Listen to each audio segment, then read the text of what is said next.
Hi, hello, welcome back to Stinky Random Tech. Today I'm going to be showing you basically how to replace your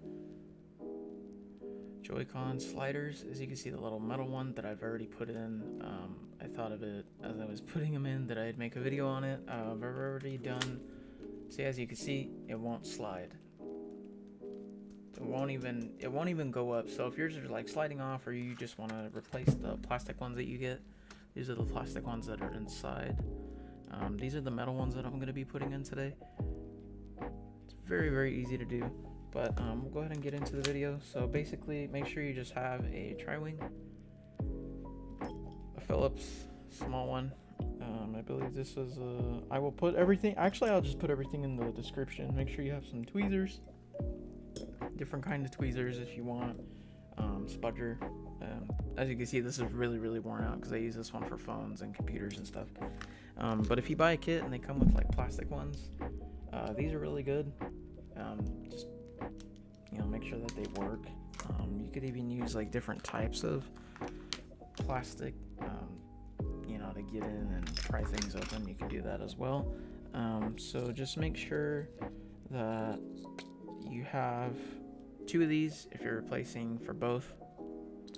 I'll put those in the description as well. So we'll go ahead and we're going to do the right side today, and what I do on the right side is what you do on the left side if you're doing the left side. They're practically the same thing. So make sure you have a tri-wing. Also make sure you have a magnetic a magnetic thing to put your tools into. To put your like screws and stuff, because I've lost so many screws. That's why I've had to buy like extras, because I used to lose them. I would hate for you to lose some screws, because on my other controller, I don't know who did it last time, but the plastic ones, the manufacturer forgot some screws, and I was just like, what the heck, like who does this? So once you have all the screws off, make sure you pry it open. We're gonna do the corner. Corner is always easiest. Don't go in too far. I don't want you to tear anything. So when it's open, just open it up, just like this. Oh, okay. So they only do come with one. So I was wrong. So I guess they did do it right. As you can see, there's not one here, but there's one right here. And this is the side that we're gonna be working on today. This side. So there's gonna be a metal. It's kind of like aluminum thing right here. So we're gonna be taking that off today. We're gonna be using a Phillips today. Make sure you take off the side piece. So we're gonna take off the side right here. Let's just go ahead and take that off, only because it'll be easier. Make sure you don't lose them. I would hate for you to lose them. Just leave that. As you can see, there's a plastic thing for the button. Just leave it in there. If it falls out of the slot, just make sure to put that point right here. That point right here. Make sure you put it in there. And as you can see, mine fell out. Let's see. Since everything's really, really small in here, I just like to use tweezers. Just really easier. Way easier. There we go. Put it down gently. Okay. So we're going to use a Phillips. We're going to unscrew these. Unscrew this one. It's going to be a metal plate. Under the metal plate is going to be the spring and the lock.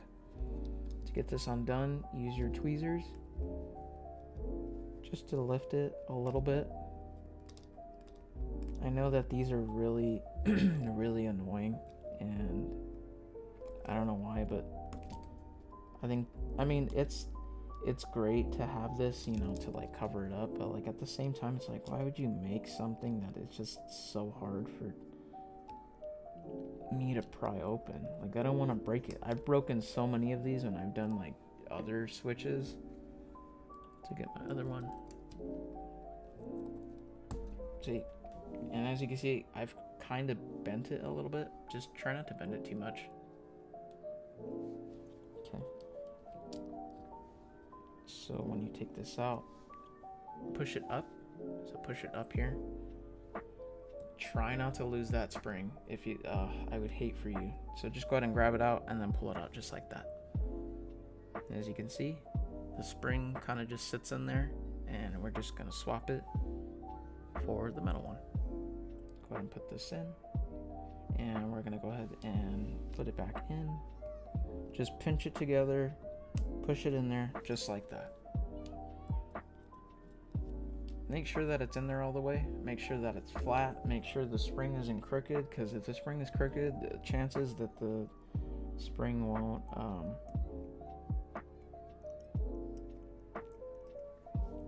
make sure it goes in and out.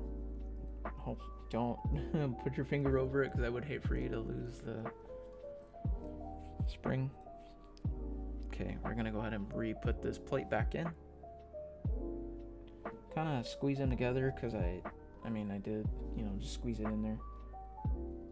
Okay, it should just slide right in, so you can see right here. So you can see, there it is. See how it slides? It slides up and down. And this is what we need to push in, okay? And you can go ahead and push it in with your finger, or you can use your tool, kind of push it in there. You could do that. Just don't bend it. And now we're going to go ahead and put the black screw in. Because remember, the silver one goes on the plastic part.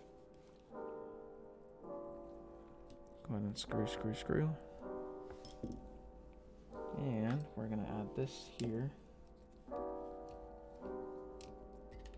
ahead and put that on here. Make sure that it's lined up, and when you press the button, that it slides in and out, just like so. Make sure everything's flat, everything goes in. So we're gonna add this. Get your screwdriver or get your Phillips. My bad.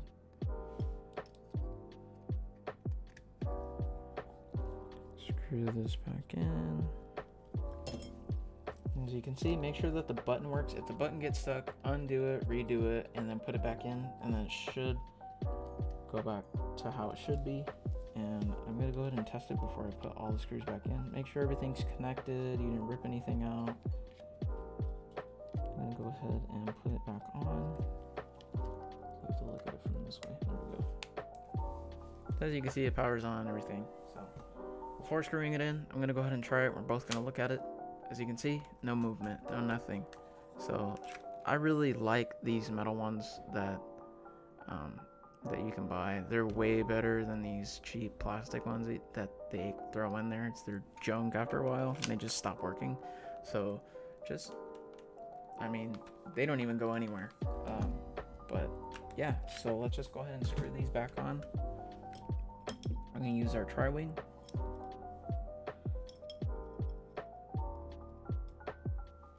So we're gonna put these back on. This is like a tutorial how to do something physical rather than software. I want to kind of do more switch repairs. I need to do my battery next. It's something that I've been looking into buying and doing and wanting to put on my channel. I think it'd be very, very cool. Maybe I'll do like a couple rebuilds for like keyboards or something. Like maybe, you don't want to build like a fully custom keyboard, but you want like a Razer Chroma, or you want a Razer Huntsman, and like you want like different switches or something. It's not hot swap. I'd be willing to do like a solder tutorial on how to solder and stuff like that. Very, very easy. And there, you just put it back on. So we're gonna go ahead and test them out. So I'm gonna go ahead and turn the Nintendo Switch back on.